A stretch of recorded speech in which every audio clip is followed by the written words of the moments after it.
Sila ang mga hari at reyna ng overtime. Muna tayo at ba?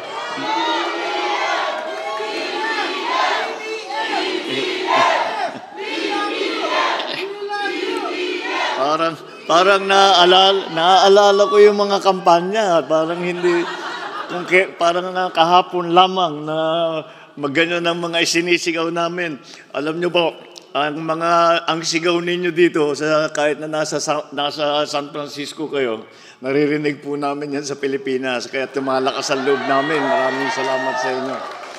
Hindi po ako makapagsimula na hindi magpasalamat sa suportang binigay ninyo sa amin noong nakarang halalan. At ito yung nagpakita na talagang yung ating hangarin na ipagkaisa ang madlang Pilipino ay nagiging totoo. At nakikita na natin mga Pilipino na talagang ang pangangailangan ay magkaisa at sabay-sabay. Tayo, pare-pareho ang tinutunguan natin at sabay-sabay tayong nagtatrabaho at nagtutulungan para maging mapayapa, para maging matagumpay ang ating mga kapwa Pilipino at ang ating minamahal na Pilipinas. Kaya't maraming salamat uli. At ang ibabawi ko na lang po sa inyo, ang isusukli ko na lang sa inyo ay lahat po ng aming maaring gawin upang tulungan ang Pilipinas. Kasama po kayo dyan. Ang OFW ng Pilipinas napakalaking bahagi ngayon ng aming mga pinaplano. Dahil sa lahat ng kahirapan na dinaanan ng Pilipinas, pagka nagkakaroon ng financial crisis na ganyang klase, nung nangyari na ilang taon, ay umaasa ang Pilipinas sa mga padala ng ating mga OFW. At kayo ang bumubuhay sa ekonomiya ng Pilipinas kapag tayo ay naghihirap. Kaya naman, napakahalaga ng inyong katungkulan sa inyong, hindi lamang sa inyong mga pamilya, kundi pati na sa inyong mga kababayan at sa inyong bansa. Kaya kailangan magpasalamat kami sa inyong lahat. At bago ang lahat, ipapakilala ko po at nakita po ninyo, ito siguro isa sa pinakamalaking delegasyon na aming nadala para sa itong mga conference na ating ginagawa. Dahil napaka-importante nito. Marami po tayong mga kailangang pag-usapan sa ating mga kaibigan, hindi lamang dito sa Amerika, kung hindi sa iba't ibang bansa.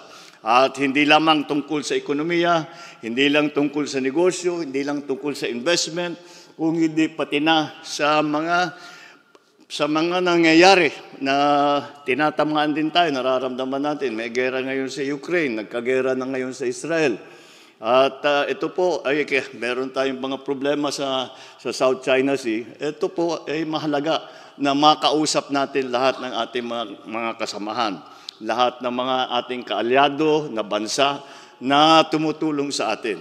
At kaya naman po, sa panig ng ekonomiya, ng investment, ay nandito po lahat ng ating mga economic manager, nandito po lahat ang ating mga political leaders, at para naman ay lahat ng maaari nating matupad sa ating mga gustong gawin sa Pilipinas ay matutulungan tayo at maipapatibay natin ang ating mga pagkakaibigan at pagsasama sa iba't ibang bansa. Andito po ang ating Speaker ng House of Representatives, Speaker Martin Romualdez.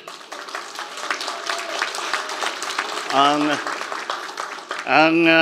ating yung namumuno na ating economic team, ang ating Finance Secretary, Secretary Ben Jokno. Ito po ay ang susunod po ay matagal nang tiga-amin po ito, na tiga-Ilocos din po, pero matagal na siyang sa trabaho na ito.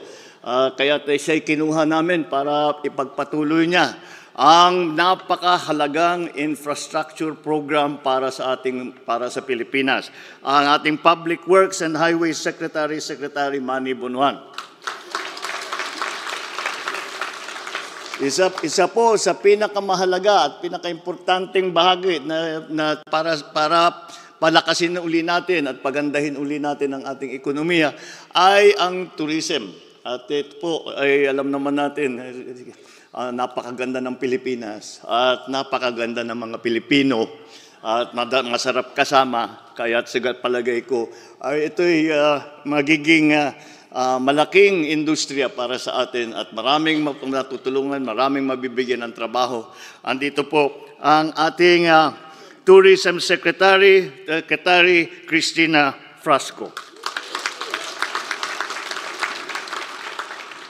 Isa pa sa ating mga economic manager, ang ating kalihim na Department of Trade and Industry, Department Secretary Fred Pascual. Ang ating isa sa pinaka-importante ngayon na ating ginagawa ay inaayos po natin ang tinatawag na energy sector. Kasi dahil siyempre kailangan natin gawan ng paraan para maging sapat ang supply natin ng kuryente at maibigay naman natin, sinusubukan natin ibaba ang presyo ng kuryente. Ngayon medyo nahihirapan tayo dahil palipat-lipat ang presyo ng langis.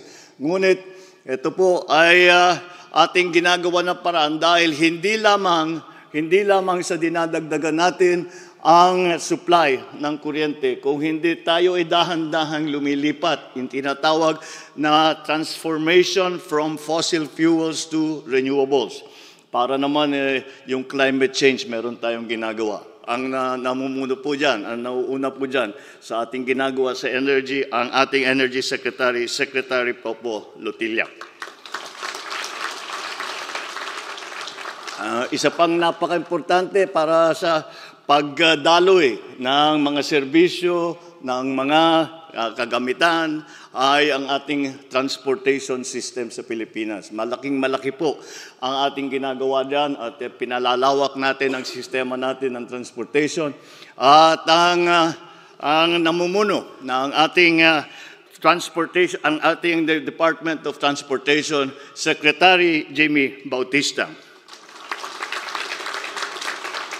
Isa sa pinakamalaking pag-uusapan dito sa APEC na ito, dito sa magiging conference at summit na gagawin simula bukas, ay ang digitalization. At alam niyo, nandito kayo sa California, kabisadong-kabisado ninyo yan. Alam niyo kung gaano kahalaga ngayon, lalo na sa panahon ngayon, na ma-digitalize natin ang ating pamahalaan para maging mas mabilis ang takbo ng trabaho, magiging mas madali para sa bawat Pilipino ang mga kailangan gawin, ang pagbayad ng buwis, ang pagtanggap ng sweldo, lahat ito ay pati yung mga application, mga certification, mga authority ay nais namin gawin na talagang digitalized na para yung ating mga kababayan ay hindi na kailangan pumunta pa sa malayo, sa opisina.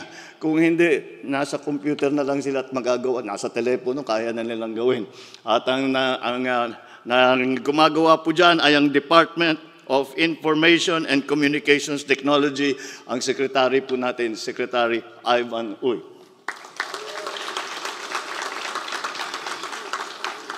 Ito po ang susunod naman, ang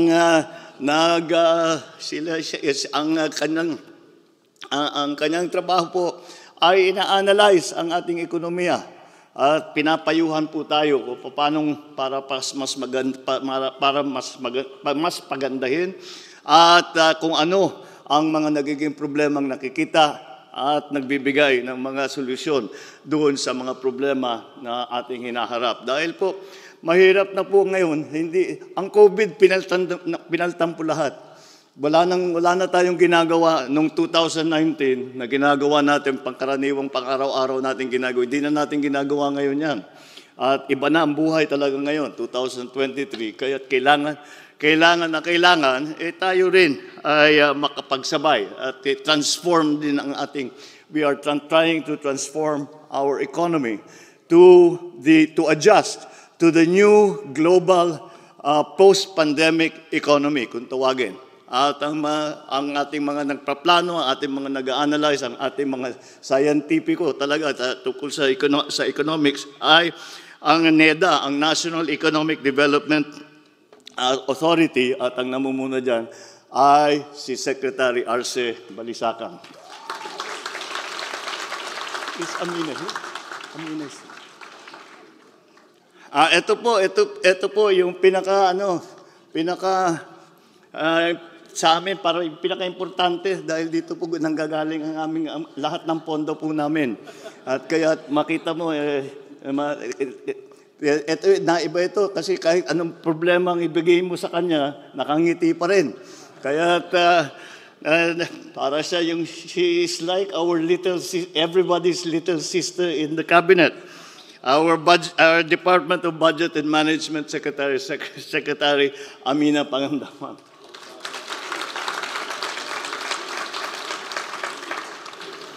Andito rin po ang ating kasamahan na Special Assistant po sa Pangulo na tumutulong sa atin yung ating pang-araw-araw na patakbo ng pamahalaan.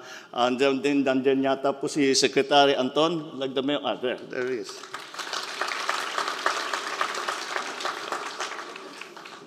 Ang isa pang tumutulong para ayusin ang ating ekonomiya ay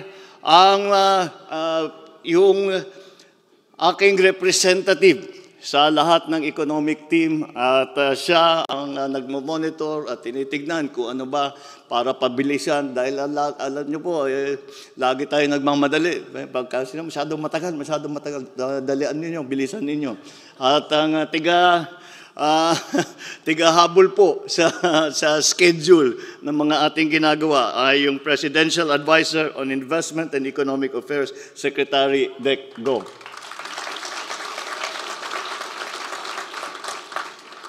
At hindi po natin makakalimutan ang matagal na nating naging ambassador dito sa United States. At nung nakaraan pa, nung panahon pa ni Pangulong Duterte, siya na ang itinalaga bilang ambassador to the United States. Nung ako'y nag-take out, ako'y umupo na bilang Pangulo, sabi ko, napakaganda ng trabaho mo, kaya dyan ka na muna sa Amerika. Gusto na niyang umuwi. Pero sabi ko, you are the victim of your own success. Kaya dito ka muna sa San Francisco, dito ka na muna sa Washington, dito ka na muna. At ituloy mo pag-represent sa Pilipinas ang ating ambassador, Ambassador Babe Romualdez.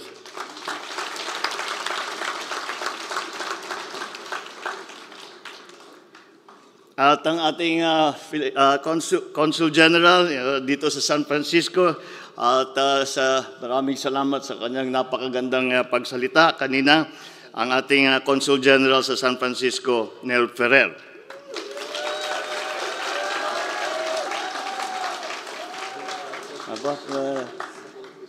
Mukhang magandang trabaho at malakas ang palakpak. At hindi ko naman pwedeng tapusin ang ating pagpakilala na hindi ko ipapakilala ang ating First Lady Risa Araneta Marcos.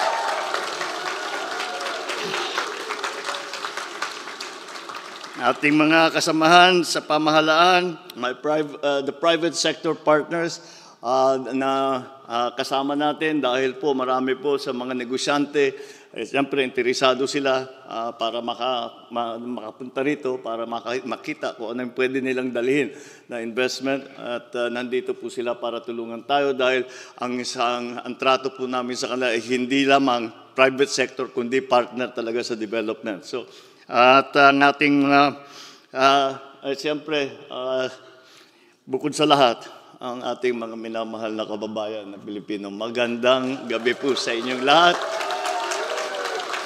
Na imbag nga rabi. Maraming salamat. Thank you once again for the very warm welcome that you have given to me and our official family, the entire Philippine delegation to San Francisco. I am here upon the invitation of the President Joe Biden to participate in the 2023 APEC Economic Leaders Meeting. But before I meet the leader of the world's largest and most important economic region, I thought that I should first meet with our kababayans here in the Bay Area.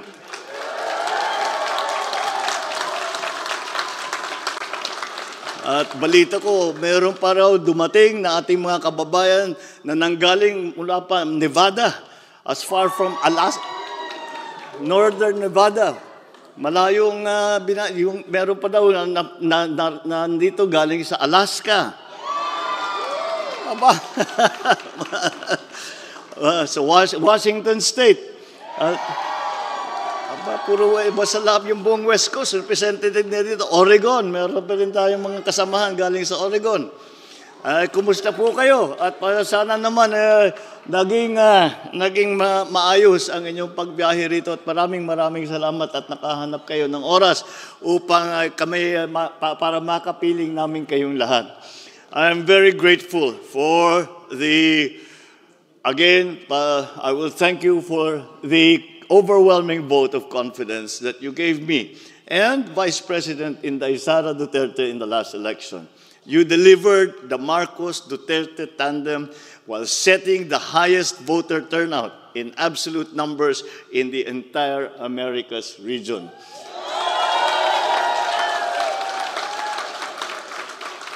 Sa inyong nag-uumapaw na pagtitiwala at pagmamahal, maraming salamat po. Ngayon, dahil hindi kami makapunta rito, dahil nung panahon na COVID pa, hindi pa masyado makapagbiyahe, hindi kami nakaapak dito sa San Francisco nung panahon ng kampanya. So, allow us to relive the election experience through this small event this evening.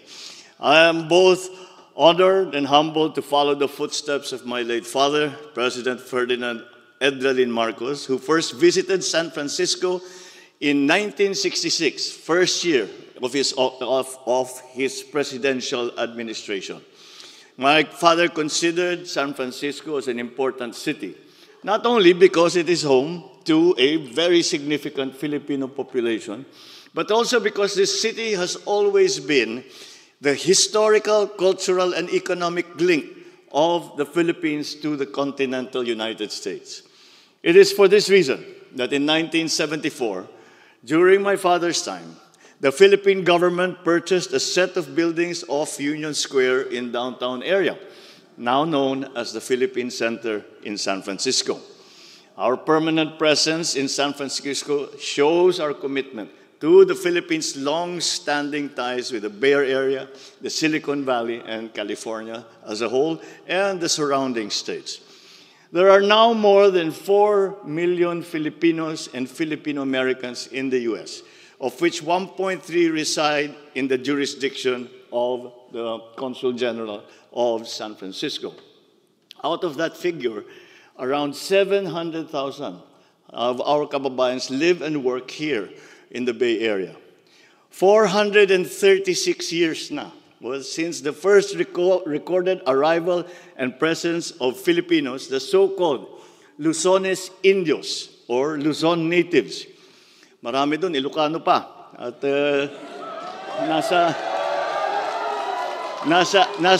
nasa ugali talaga namin na hinahanap kahit saan pupunta nagtrabaho. Pero nasa simula, sa Hawaii, marami sa amin ang nailipat dito para magtrabaho. Mula noon, sunod-sunod na lahat na ng Pilipino. Palagay ko, lahat ng probinsya ng buong Pilipinas ay represented dito sa Amerika. The Filipinos that is why Filipinos and Filipino Americans can be found in various sectors of American economy, society, and media, as well as politics and government. Filipino Americans have emerged successful in elections across many Bay Area cities, including South San Francisco, the host city for our gathering this evening, led by the PhilAm Mayor Flor Nicolas, who is with us tonight.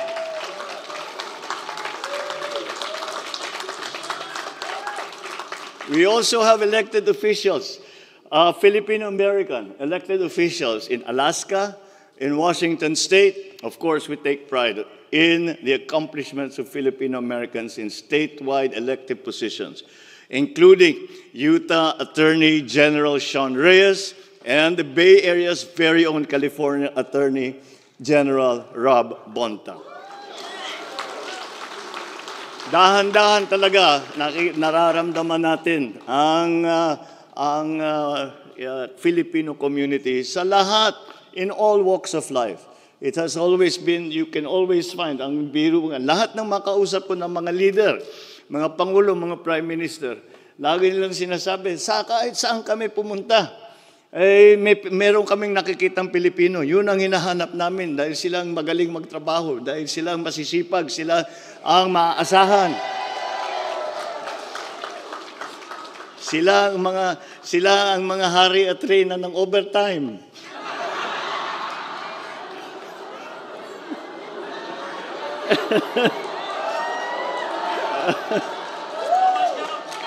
Kaya naman ang napakaganda po ng reputasyon dahil sa inyo. Dahil sa inyo, napakaganda ng reputasyon ng Pilipinas, ng Pilipino.